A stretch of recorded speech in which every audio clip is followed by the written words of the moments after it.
What is up, you guys? Welcome back to my welcome back to my channel. Thanks for clicking on this video if you're new here. I'm literally recording off the camera app on my computer because I literally didn't feel like putting up a whole tripod and being in super HD and then having to edit the video. Sorry for the bad quality, but it is what it is.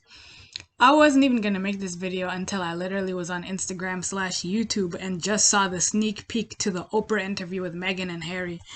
Literally, guys, I'm confused because I don't understand them mentally.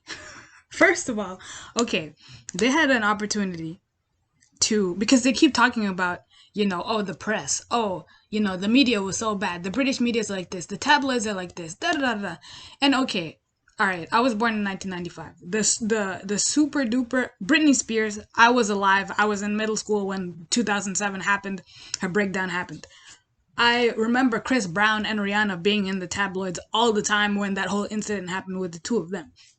Kim Kardashian, Kendall Jenner, I remember being in the grocery store in time and the tabloids were like, oh, Scott Disick, which is Kourtney Kardashian's baby daddy, is sleeping with Kendall Jenner and the family's outraged and da da da. We grew up seeing the National Enquirer. Do you think that celebrities have the time to sue every single time somebody misprints or prints a wrong story about them? It's gossip, it's tabloids. But the thing is with Meghan, other than the initial stuff about, oh, her being from Compton, that kind of stuff, other than that, what did they do to her? What did they say that was bad? Oh, you have in your first year as a duchess, your wardrobe is £1,000,000. Oh, why are you wearing white on your wedding day? Which is what people on the web, on the internet were saying, because they're like, well, this is not your first marriage. So like, you've been married twice, so why are you wearing a pure white dress on your wedding day? Even though people do what they want, it's sort of tradition for women who've been married before to go with a more cream color instead of a virginal white. I don't even know, oh, you spent all this money at Frogmore Cottage renovating it, blah, blah, blah, blah, blah. And the thing is, guys, Meghan she set up paparazzi shots. She's the one who let us know that she was dating Harry. If you guys are new here, because I got a lot of subscribers this past week, I've made videos about Meghan since last year because I used to run a fan account, and then I got to like 12,000 followers on that account. And then I switched it with my main account, and now I have another account. But I stopped being a fan of her after she left the royal family. I made videos about that. So if you literally look up Tumi Yuki Meghan Markle in the little search bar, you'll find all the videos that I've ever made about her. Because I have freedom of speech, and I'm not saying anything mean. I used to like her. I'm just confused, and I'm trying to psychologically understand where she's coming from because I don't understand it. I've been on YouTube. I've had a YouTube account since 2012, but I started making videos in 2015. I talk about God, my life, whatever I want to talk about. I've had people literally, when I came out as a conservative, people who are emailing me saying horrible things, people who are older than my parents saying all these things. Meghan Markle's own fans who talk about kindness and compassion literally tried to hack my Instagram account and said that I was jealous of her because I'm not mixed. As you can tell, both of my parents are black.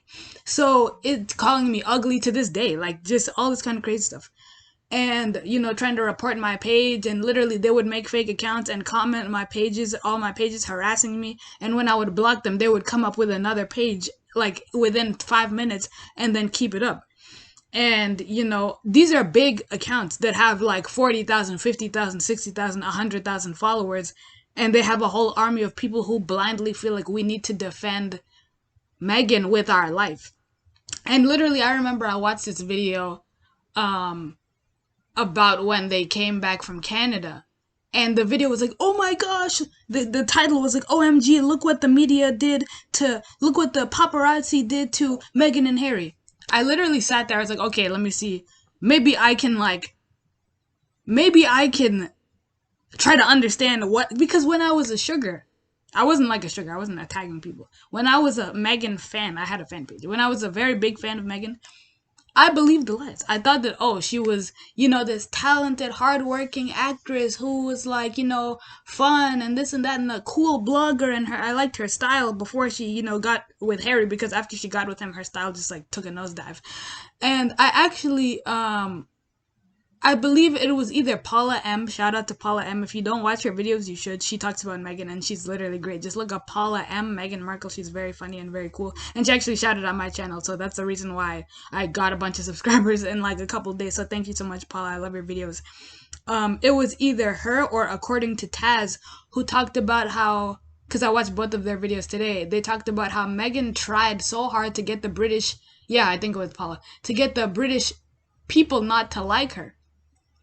And, one of them made the comparison of, oh, when you first walk into a local pub and nobody knows you, everyone is going to stare at you. But then once you've been there a few times, people start to open up to you because they don't know you. If you're only married for a year and you live with your family, like your husband's family, then you're like, we're leaving. They don't really know you because they don't really know you. And the thing is, Catherine, Her Royal Highness Catherine, the Duchess of Cambridge, the future Queen of England, literally went through, she met William when she was like 18, 19 in college. And the thing is, I just watched the little Oprah thing, and it's just, oh, it was unsurvivable, it was almost unsurvivable, it's like this, it's like that. And then Harry was like, I'm just glad to be sitting here with my wife because I can't imagine what happened or how my mother felt all those years ago, basically when she had to do the Panorama interview with Martin Bashir. There's an investigation. William is doing an investigation on the BBC because he said it's alleged that Diana was lied to by Martin Bashir, like basically like, oh, something to the effect of, I could be wrong, that the interview wasn't going to get out there like that. That they were just basically going to talk, but he basically tricked her and let the interview out, which completely destroyed her base, whatever standing she had left within the royal family, because after that they were just like, you know what, we can't do this, basically. And the thing about it is, everybody loves Diana, but nobody on earth is an angel. Everybody has their own. We know about the revenge dress. We know about, obviously, what Charles did with Camilla was wrong. Diana also cheated. She admitted it. She cheated multiple times. She admitted it. She said it herself. Diana herself has called the paparazzi. It's not a fabrication. So the thing about it is, sometimes you can't fight fire with fire. You have to fight fire with water. And the thing is, obviously Diana was much younger than Charles. She was 19 when they got married, and she didn't understand fully what she was walking into. And what happened to her was unfortunate.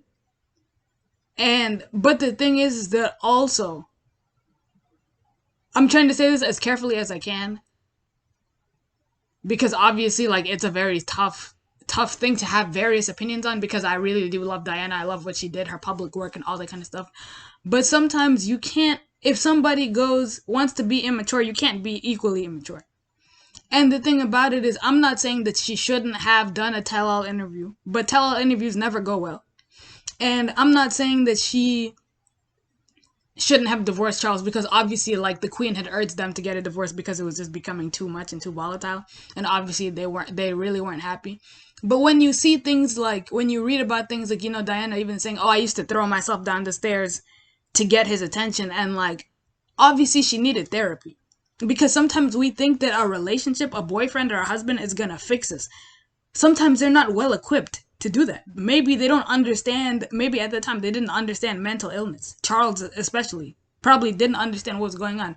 And you know that the way he was raised also, a lot of times with royals in general, the way that they were raised was not being a hands-on parent. So they didn't have a close relationship with their parents. Their parents maybe weren't affectionate in front of them because they have to be like super, like, polished and all that kind of stuff. They're not going to be like teenagers kissing all over each other and touching all the time. So when you grow up, the way that my parents behave around me, that I've seen them, the way they interact, has very much shaped my view on relationships. So clearly everybody is different. But what I think Diana really needed was mental help. She needed, obviously, someone to talk to that was going to, obviously a counselor for her own problems. She had an ED, and she needed help with herself and her image, because obviously you think, oh, I'll have a child and he'll love me, or I'll do this and they'll love me. And But the thing is, people, when you meet a person, you already lived 10 years before you met them. You already lived 25 years before you met them. You already lived 40 years before you met them. And when you meet them, you can't just change them. I'm not saying, obviously, I'm not playing the blame game. Charles needed inner work too. Everybody needs work, but he needed inner work. But like, I think you can kind of just observe a person and see, okay, is this person like outgoing? Is this person overtly romantic? Is this person, what is this person like? And I honestly think that also because of their age gap and just the fact that he knew Camilla first, Camilla understood him as a man, whatever that even means. She knew how to be his friend. And somehow, I mean, him and Diana were married for 10 years. So obviously, they found some sort of, over 10 years actually, they found some sort of way to get along. It wasn't like The Crown where they were constantly arguing and all that kind of stuff. But from Diana's own mouth, based off of what she said about how she would react to Charles, Charles wasn't gonna fix her. And even if Charles turned around and became Casanova overnight, that wasn't gonna fix Diana, because I think that she also, her parents were divorced. She had problems with her own mom. So I think that she had a lot of problems that she really needed to work through before, like, oh, I'm gonna get married and have a baby, even though that's what a lot of people do. They think marriage is gonna change me in the best way. I'm gonna be mentally cured if I get a ring on my finger, or I'm gonna have a baby and I'll just forget about my mental health problems. But that's not how life works. And a lot of times relationships bring that stuff out of us so we didn't even know it's in us. So for Harry to all of a sudden, he's painting her as some, I mean, my God, at the end of the day, even though, yeah, she was 19, she was in her 30s when she gave the Panorama interview, right? And she wasn't a 19-year-old when she gave the Panorama interview. She, gave the other interview, the tape recorded stuff that became the book Diana in Her Own Words by, I think, Andrew Morton. Maybe that was him who wrote it. And at the end of the day, people make decisions, and decisions either go well or they backfire. And I personally think that Diana wouldn't be very happy with him dragging her name up in every other sentence. And he doesn't know what his mother went through because he was literally a child. Because you think Diana wasn't around, I'm sorry, but she wasn't around to sit with him today and be like, oh, this is how I felt, or, I kind of actually regret it when that came out. I shouldn't have done that. He's never going to be able to have those conversations with her. He's going off of what he thinks he knew about her from his childhood memories, from the ages of like 4 to 12. And that is like they're not false memories, but you don't know that person. That's your mother. You have your own, it takes a lot to be able to step outside of yourself, your actual yourself, and be like, let me look at this person not as mommy, as a actual human being who, yes, my dad cheated, but she did too. Yes, my dad was going through all of this stuff, but she threw herself down the stairs and did all these other things. And what was she potentially going through that was bigger than just, oh, my dad? Because if it wasn't him, it would have been somebody else. It would have been another man. It would have been, oh, my job is really difficult, so I'm stressed and pulling my hair out. There are obviously like problem, reaction, solution. There's obviously a trigger, and there's obviously, she wanted to be loved. She wanted to be loved by her parents. Her parents got a divorce. She wanted to be loved by men. Unfortunately, she got the short end of the stick. She did try to make it work, but two wrongs don't make a right. And at the end of the day, people need to stop idolizing people and actually look at them and say, all right, I agree with this decision. I like what you do publicly, but there are certain things that you do and say that I think you could say better, right? And that's just maturity. That's simply just maturity. Because at the end of the day, I mean, everybody should be able to step outside of themselves and say, you know what, let me put my emotions to the side and not like deify these people, because the only perfect person in human history was Jesus Christ. The only one who never sinned. The only one who was an innocent man. Completely innocent. So literally, we need to undeify everybody and just look at them for what they've done and look at their actions. Harry Paula said this. I believe it was either. I'm sorry that it was either Paula because I watched videos back to back. Harry dated multiple women, almost married multiple women. He never in his life put out some statement saying leave Cressida alone, leave Chelsea alone, leave this person alone. It was only Meghan. Both of the other girls that he was with for a long time, they had their own lives, they had their own jobs, they went to college. When they met Harry, they were being chased by paparazzi and scrutinized by the media. Like I said, Catherine was scrutinized by the media to the point where they were making fun of her because they said William cheated on her multiple times. They put her face on a bus and said she was waity Katie and was gonna have to wait forever. I'm trying to figure out what exactly Meghan went through that was so terrible. I couldn't imagine somebody putting my face on a damn billboard talking about, oh, Toomey, you ain't got no man. Your husband, you're gonna be cheated on. No one wants to marry you at the age of 20 something.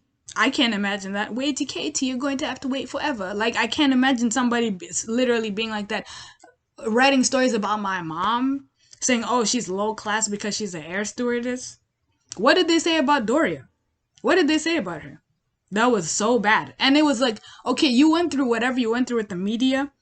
You started dating Harry in 2016. They found out late 2016, maybe early 2017. You got married in 2018. It's 2021. So what did you go through for these past couple of years that was so dang terrible? Other than what? People saying, oh yeah, I don't like the way her hair looks today. She's always wearing a messy bun. Is that not a fair thing to say? Why is your hair always in a ponytail? To me, why does your hair look like that? Is that not a fair thing to say? I haven't washed my hair. Black people, we wash our hair once a week, and my blow dryer literally broke last time I washed my hair. And then I just didn't wash it after that. And the reason why we wash our hair once a week is because our hair needs more oil. So if we wash it every day or even every other day, like a lot of white people, because your hair produces way more oil and our hair needs more oil, and it's harder for the oil on our, like when we put product on our hair, because our hair at the root naturally is curly, very, very coily. It's hard for the oil to reach all the way down and get into the follicle. So if we wash our hair every day, literally we'll just have dandruff heads because our hair will be super duper dry. So we have to wash it once a week to like preserve the oil and moisture. I don't know how to really describe it, but yeah, you could look up black hair care videos if you didn't know that. So anyways, that's a fair question to me. Why are you always wearing a pink sweater? Because I dress like a cartoon character. That is a fair question. It's like everybody, look at Trump. I always bring up Don Don. That's my guy. Look at how he literally left being a billionaire, ran for president. Does he say a lot of controversial things? Sure, yes. And it's funny because the generation that grew up on South Park is the same generation that's offended by literally everything under the sun. So, literally, no matter what good he did for America, because he did monumental great things for this country. Look at the American media. Every day since 2015, even till today, all they talk about is him. Turn on any news station. You can't go 20 minutes without hearing about him. I literally remember when he first got into office, CNN ran a story that said that he ate 2 scoops of ice cream at dinner time and everybody else got 1 scoop. And they said, oh, is Trump afraid of stairs? He's in his 70s. And they're like, oh, he holds the railing when Obama runs down the stairs. Obama was 40-something when he became the president. So what are you even talking about? That's what I'm talking about. Like, that's actual ridiculous journalism. Because how is it news? How about you talk to me about the policies that he's passing? Not that he eats 2 scoops of ice cream. What does that have to do with the laws that he's passing? Nothing. Period. But so if you want to be a duchess, it's not all about ball gowns and tiaras. And of course, you're marrying into another country. Like I always bring up Marie Antoinette. People always, I should make a whole video about how comparing her to anybody else is never a fair comparison. She was an Austrian. Literally, the Austrians and French didn't like each other. They had mad beef, right? And she was kind of like a peace offering so that France and Austria could unite, because Prussia was always having all of these wars against everybody else in Europe. And they were like, all right, let's just be allies. So Marie, her birth name is Maria. Maria went to France at the age of 14 and married Louis, who was 15, turning 16, I believe. And they got married. She had to change, like, obviously, like, if you look at the pictures from back then, the paintings, everybody looks alike, like the wigs and everything. But France was completely different. They had so much etiquette and stuff compared to Austria. And she had a hard time adjusting because while they were there, the previous kings had a huge, basically, bunch of etiquette where the royals, who are not exactly princes and princesses, everybody else, like the lords and the dukes and the duchesses and the barons and all that, people high in the court, could come and watch you eat. So in the morning when they woke up, if you look up the Marie Antoinette movie, like the morning scene, the bedroom scene, in the morning when she woke up, she had to be dressed by other royal women. One woman had to take the linens, the petticoat thing that she would wear as a nightgown and take it off. Another royal woman would have to come and slip the other one on her head. Another royal woman would have to put on her corset. The other royal woman would have to put on her socks. She couldn't even dress herself. Like, it was to the point where it was like a complete public spectacle. Like, we talk about voyeurism, and it was like you were in a dollhouse. She felt like she was in a dollhouse, and she found it very difficult to eat because while she had to eat breakfast, or people would be coming to say, oh, wow, look at the Dauphine. What is she wearing today? What is this? What's going on? And for her personally, I mean, she grew up completely in blue blood royalty. So she never interacted with, like, commoners. And that's just really how it was back then. So what I'm trying to say is Marie Antoinette was a 14-year-old who went to another country and married somebody that she had never met. And she's not a 36-year-old who was married before, in a 10-year relationship, dated another guy who was a chef and lived with him, had a blog, had all this other stuff, had a dad who won the lottery and paid for her to go to school. What I'm trying to figure out, guys, like, please help me understand what was unsurvivable about Meghan's life. I'm trying to truly understand. And people want to talk about racism. From who? Because the British press loved her when they got married. They wanted to give her a fair chance. All of these designers were giving her clothes or dressing her, whatever. And like I said, she spent almost £1 million in 1 year. 1 year. God, yo, should I do? Because on my not a fan account, my page, my Instagram page, I have like this little series that, like, if I were royal, what I would wear, like little outfits. Should I make a video showing the clothes? Because, like, I feel like if I was a rich, classy woman, I would have, like, fly outfits. But I literally dress like a cartoon character because right now I don't care. But, guys, yeah, and the thing about it is they're always talking about kindness and compassion and this and that and this and that. Meghan, your father is sick and in Mexico and could literally pass on any day and has heart problems. Your sister's in a wheelchair. You cut off your mother's side of the family and none of them were invited to your wedding. What are you talking about? Like, I'm trying to figure out, like, what... Can you point me to one instance where anything that she went through in those 18 months as a working royal was unsurvivable? Other than, like, what did the paparazzi even say? Why do you even read it? You don't have to read it. Oh, I don't read. I don't even look at Twitter. But I read The Economist. Harry said he doesn't read that stuff. Meghan said that she doesn't. She had a fake Instagram account and that she deleted it. Why are you even reading about yourself? I would never go on Google and look up, to Miyuki and hit, like, articles because of the things I've talked about, because of things like my Beyonce video. Somebody could have written something about me. I don't care what they said. Like, I can't care. And at the end of the day, you're a duchess. You were a duchess. You were Her Royal Highness. Shouldn't that mean, like that guy who said, it's above me. It's above me now. It's above me now. Shouldn't you be above it all? Guys, I'm telling you, tomorrow, if I became a duchess or a CEO's wife or a princess or whatever, do you think I would care about what the papers are saying about me and try to sue them? Are you joking? No. I'd be like, I fly above all the haters. If you guys know that song, you know that song. But if you don't know it, it's from The Real Housewives of Atlanta, from, like, the first season. You'd fly. I would literally, cool. I'd be flying above all the haters. So I don't understand. I'm trying to understand. I didn't think this video was gonna be this long, but I'm truly trying to understand what on earth she's even talking about, what she and Harry are talking about. It's just rich people complaining about rich people stuff to their rich friends, because all of them, him, James Corden, all of them are all in it together, and it's just really sad because her family is struggling. People have lost their jobs, their livelihoods so much over the past year, and you're like, the media said bad things about me, and I was breastfeeding, and someone asked, I said no one asked me if I was okay, and they turned me into a meme. Don't they say that no press is bad press? If you're in the papers, at least people are talking about you. What isn't that what you wanted? That's what you wanted when you were calling the paparazzi in 2015 walking around England with that weird robe vest thing. I don't know. Anyways, guys, I just wanted to talk about this.